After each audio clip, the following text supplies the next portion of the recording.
Let me ask you something. Have you ever dated somebody? They're beautiful, they're handsome, they're talented. Everybody in the room knows it. But they high maintenance. They cost a little bit more. They require a little bit more. They demand a little bit more. But here's the thing. They deliver more. And the second that you let them go, they move on. Somebody else is going to scoop them up.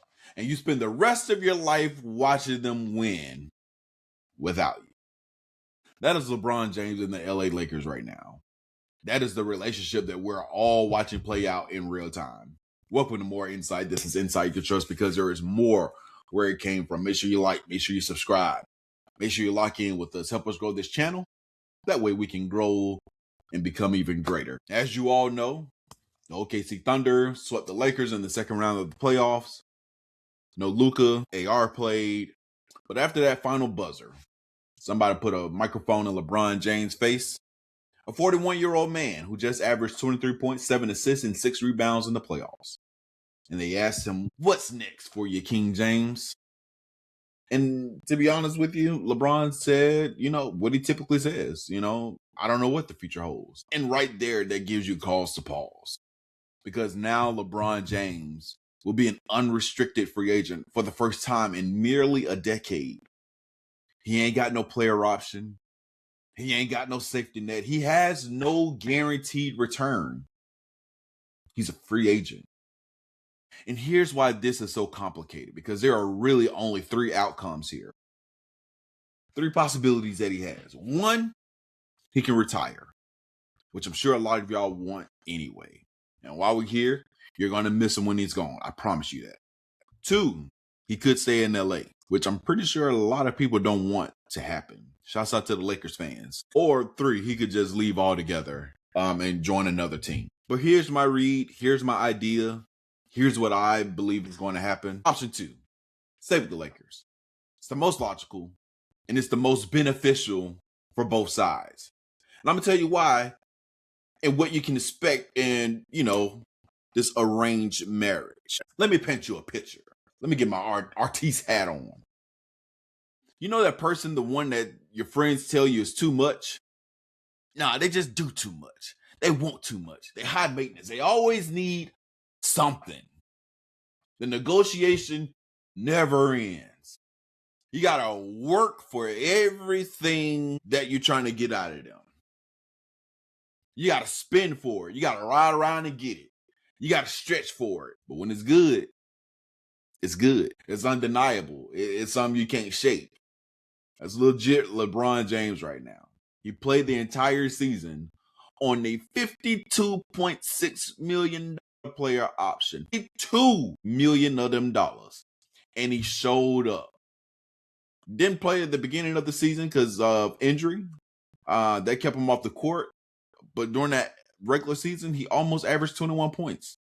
In the playoffs, short-handed, carrying a team, missing Luka and Austin Reaves.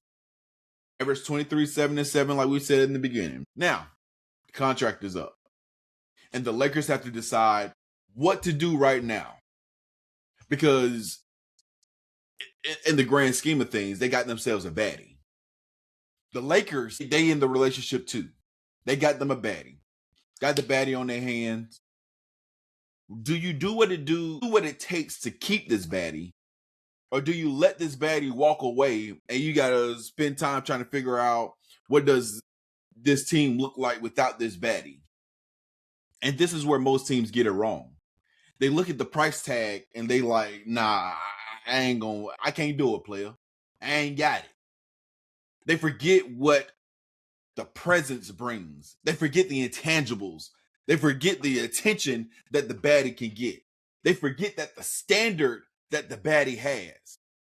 LeBron James in a Lakers uniform is not just basketball. It's business. It's a brand name like Pepsi. It's a brand name.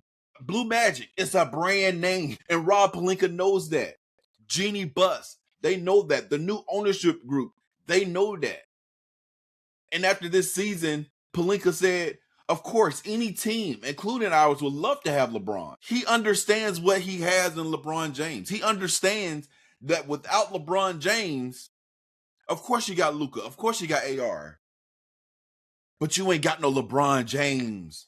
LeBron James still moves the needle. Who was playing in the playoffs this year?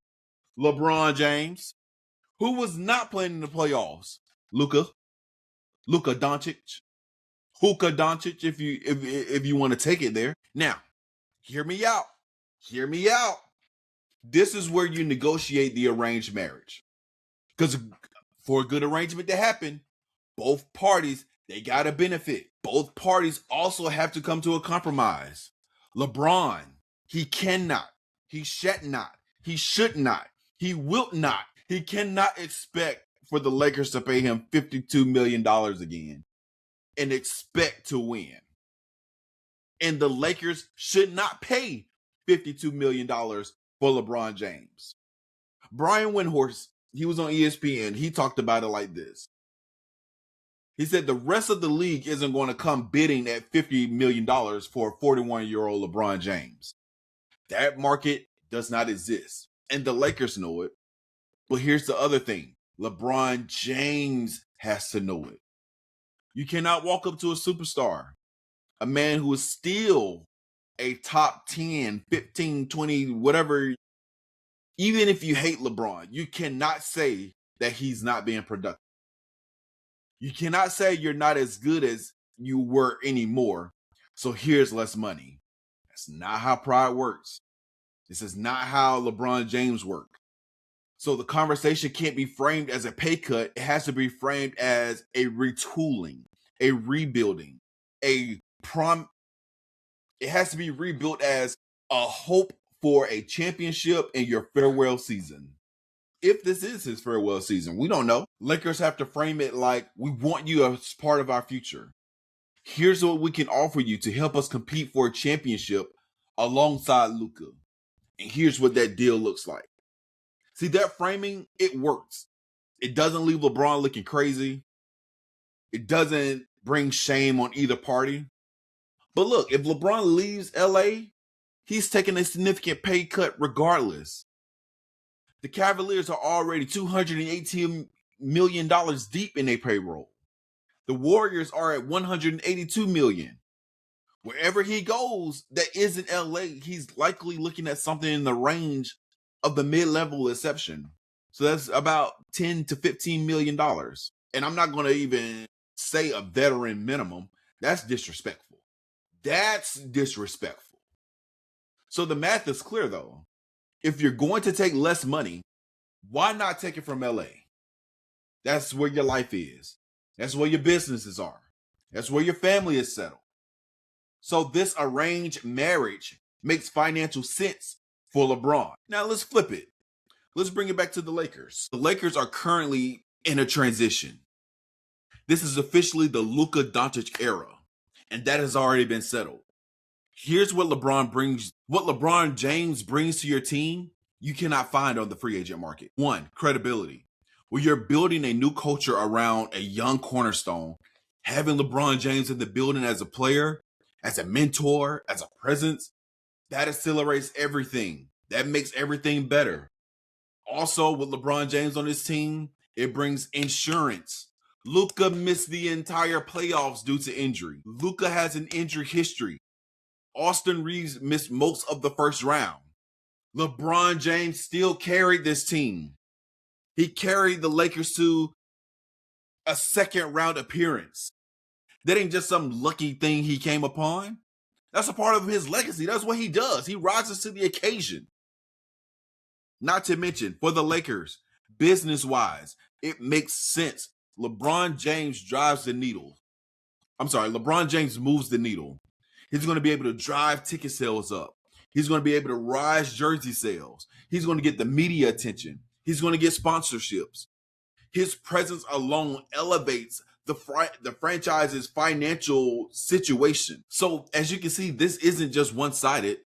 This isn't desperate. This isn't two people who understand. This is legit two people who understand what they bring to each other. They're working towards a deal that helps keep the mutual interest. That's an arranged marriage. It doesn't have to be no love story, but it is a strategy, okay? Now, I ain't gonna hold you. I ain't gonna hold you at all. The only situation that I would legit love to see, one that I would genuinely love to see, LeBron James, Steph Curry, one season together. Think about what that could mean, y'all. These two figures of the 2010s NBA era coming together. A 4-time NBA champion meets another 4-time NBA champion, sharing a locker room. It's beyond basketball.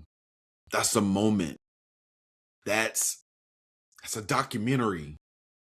That's what legacy and legends dream of. And clearly the Warriors want it. They did reach out to LeBron. They did reach out to the Lakers a couple of years ago to test the temperature. See, hey, y'all trying to get rid of LeBron? We'll take him on. Steve Kerr is back for another 2 years. I believe Steve Kerr and LeBron, they got along during the Olympics. Draymond Green is one of his best friends in the league. But I need you to hear me clearly. Don't see it realistically happening. Golden State is already at $182 million in payroll. Jimmy Butler, who joined last year, is coming off a torn ACL. Has a contract that kind of complicates things. To get LeBron in there at any meaningful number, the financial hula hoops they'll have to go through, it would be more than I think Golden State can actually pull off. Could it happen? Maybe. Who knows? Should you bank on it? Absolutely not. Nah. It's a beautiful dream, but dreams don't always survive the cap. So, LeBron James, 41 years old, verse 21, 7 during the regular season. He's not done. He's not declining into obscurity.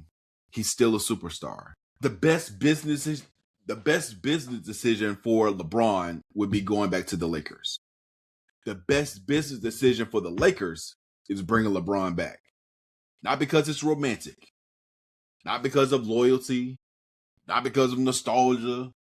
But because when you tear everything down, when you look at the finances, the location, the roster, the brand, the math is math for me. The math equals Los Angeles. It can be an arranged marriage, 2 parties, mutually benefiting, shared interests. You don't have to be in love for the arrangement to work. You just have to be smart enough to recognize what you have. And right now, the Lakers and LeBron, they have something special. The question is whether both sides are willing to structure the deal that keeps it together. But before y'all go, I want to hear from you. What do you think the Lakers should do? Where does LeBron go from here? Drop it in the comments. I'm going to read each of the comments, and I'm going to respond. This is more insight. This is insight you can trust because there is more where it came from. I am your host, Chris Moore. Make sure you like, subscribe, share this with somebody who still think that LeBron James is done. Like, subscribe, and share this same video with somebody who thinks LeBron should stay. And if you don't think he should stay, where should he go? I appreciate y'all.